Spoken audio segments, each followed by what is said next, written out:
आङो इउपिपिएलनि मानसिमोन नाथाय बिसोरनि जि दादागिरि जि समस्या बेखौ नुनानै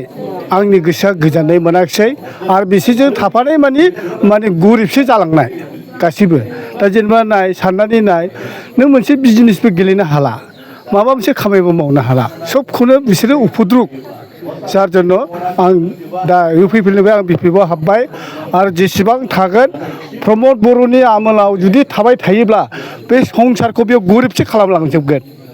खुनु खोथा गैया दा नोंथांजों लोगोसे साबेसे जइन जादों आंनाथ' आं हारसिङै दङ खिन्थु न'खरा गासिबो बेयावखायो दा फैनो हायाखै न'नि मानसिफ्रा खिन्थु बेयावनोखा बिपिएफआवनोखा एखेबारे सिगां इउपिपिएलआव दंमोन सिगाङाव इउपिपिएलआव दंमोन नाथाय गोजोननाय मोनाखिसै गासिबो थगायजोबनाय गोजा माबाफोर अनसुंथाइ मोनदों नामा जेबो अनसुंथाइ मोनाखै जेबो गैया दा बेखायनो आं होनो इउपिपिएलआव जेसेबांखिनि थागोन एसेबांखिनि माने जोंनि बे बर' समाजानो जा सोरबा मुस्लिमानो जा जिखियानो जा जन'गस्थियानो जा गरिब जाजोबलांगोन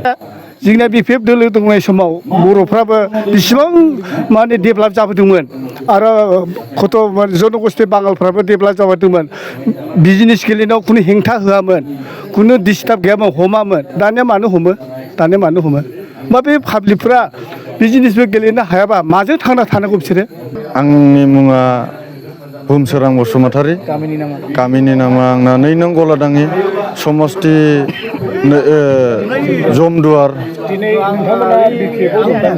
औ दिनै आङो गिबियावहाय बेखौनो बुंनो सानो दे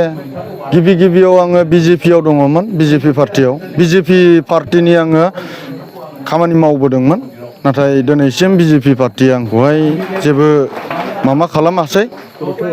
गुरुत्व खालामाखै दिनैसिम आङो बिजेपि पार्टियाव आङो 3 बोसोरानो जाबाय मावनाया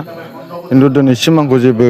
गुरुत्व खालामाखै नायाखैबो बिनि थाखाय आं दिनै